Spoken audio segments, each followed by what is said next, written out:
এক এক সময় মনে হয় অনেক কিছু পেয়েও জানি হারিয়ে ফেলেছি, তবু কি যেন বাদ রয়ে যায়, কি জানি ফাঁক রয়ে যায়।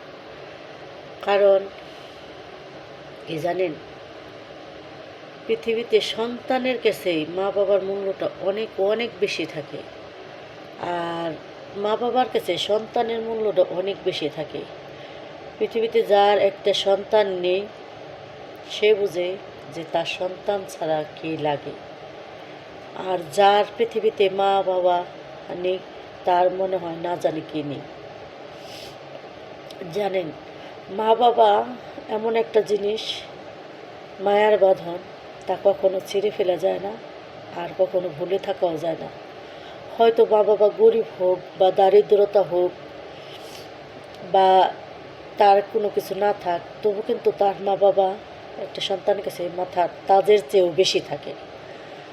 আর যার একটা সন্তান নেই, তার কোটি টাকা আছে, কিন্তু তার সন্তানের অভাবটা কিন্তু টাকায় কোনো দিনও পূর্ণ করতে পারে না। তো হয়তো আল্লাহ আমাকে টাকা দেয়নি, আমাকে আল্লাহ দুটো সন্তান দিয়েছে, আল্লাহর রহমত, আল্লাহর নিয়ামত হিসাবে দুটো কন্যা সন্তান দিয়েছে। তারপরও না একটা জিনিস ফাঁক রয়ে গেছে। কারণ আমাদের যে বয়সটা, এই বয়সে অনেকেরই মা বাবা এখনও আছে, অনেকের নানা নানিও থাকে এই বয়সে। হয়তো দেখেন আমার একটা শূন্যতা, যে আমার মাও নেই, বাবাও নেই, নানা নানিও নেই, শ্বশুর শাশুড়িও নেই। তো আমার এতটা শূন্যতা নিয়েও মনে করেন একটা জিনিসে পূর্ণতা হয়েছি, একটা জিনিসে পূর্ণতা শুধু আমার দুইটা কন্যা সন্তান। তবে তা অনেকে প্রশ্ন করতে পারেন বা কমেন্ট করতে পারেন যে আপনার ছেলে নিয়ে কোনো লাগে না। হয়তো আল্লাহ আমাকে দেয়নি, ভালো বুঝছে দেয়নি, তো সেটা নিয়ে আমি কোনো দিন দুঃখ করি না। তো হয় মেয়েদের জামাইদের ছেলে হিসাবে আমি সবসময় দেখি বা দেখতে চাই, ছেলেদের মতো করেই তাদেরকে লাইন কারণ সব ধরাই দিতেছি। তা আমি সে শূন্যতাটা পূর্ণ করা আমার মেয়েদের জামাই দিয়েই করবো। হয়তো আমি কখনোই আশা করব না যে মেয়ের জামাইরা আমার কামাই করে খাওয়াইবো বা খাওয়াইবো না, এটা করব না। তা আমি জানি না আমার মেয়েদের জামাইয়ের কামাই আমার রিজিকে আছে কি নাই, না আমি হাঁটতে হাঁটতে কথা বলতে বলতে মৃত্যুবরণ করব সেটাও বলতে পারবো না। আবার এমনও আছে মেয়েদের জামাইয়ের কামাই খায়ও আমি মৃত্যুবরণ করতে পারি। তা আল্লাহ তো মহান ব্যক্তি, আল্লাহ তো মনের কথা সব বুঝে। মানুষ হয়তো বুঝে না, মানুষকে হয়তো বোঝানো যাবে না। তা আল্লাহ মহান ব্যক্তি, আল্লাহ এটা বোঝে যে ওর যে মেয়ে নেই, তা আল্লাহর কাছে একটা চাওয়ার যে আমার মা বাবাও কোনো দিন চায় নেই যে মেয়ের জামাইয়ের কামাই খায় বা মেয়ের জামাইয়ের বাড়িতে যে আমি মৃত্যুবরণ করি। তো তাদের মনের আশা যেহেতু পূর্ণ করছে, তাদের আল্লাহ তাআলা মেয়েদের বাড়িতে খাওয়ায় নাই, মেয়েদের ঘরে মৃত্যুবরণ করায় নাই। তা আমি আল্লাহর কাছে একটাই চাই সবসময় যে আল্লাহ আমাকে যেহেতু তুমি কোনো ছেলে দাওনি, তাহলে আমার দুইটা মেয়ে দিছো, আমার মেয়েরাদের জানো, আমি জানি কখনোই জানি আল্লাহ জানি আমার স্বামীকে আমাকে যেন তাদের বোঝা না করে।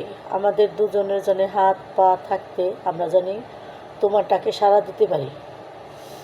যে কোনো মূল্যে যে কোনো সময় তোমার ডাক আসবে, আমরা চলে যেতে প্রস্তুত। তো আল্লাহর কাছে একটাই চাওয়ার, মন থেকে চাওয়া, এটা মন থেকে চাওয়া জানি আমার মেয়েগো জানি জামাইরা কয়ে পারে না তোর বাবা মায়েরা খাওয়ামো, আমাদেরকে ঠেকা পড়ছে নাকি, এই কথাগুলো যেন মেয়ের জামাইরা কোনো দিনও কয়ে পারে না। আল্লাহ জানি এটা যেন আমাদের প্রতি আল্লাহ জানি ভালোবাসা করুণা করে, এতটুকু চাওয়ার। কারণ আল্লাহ সব কিছু বুঝে। কারণ একটা মেয়ের জামাইয়ের কাছে শ্বশুর শাশুড়ি কেন, মা বাবাই বোঝা হয়ে যায় একটা ছেলের কাছে। আর তার রইল তার শ্বশুর শাশুড়ি তো তারও বোঝা হবে। তা আমি চাই না কোনো মেয়ের জামাইয়ের বোঝা হই।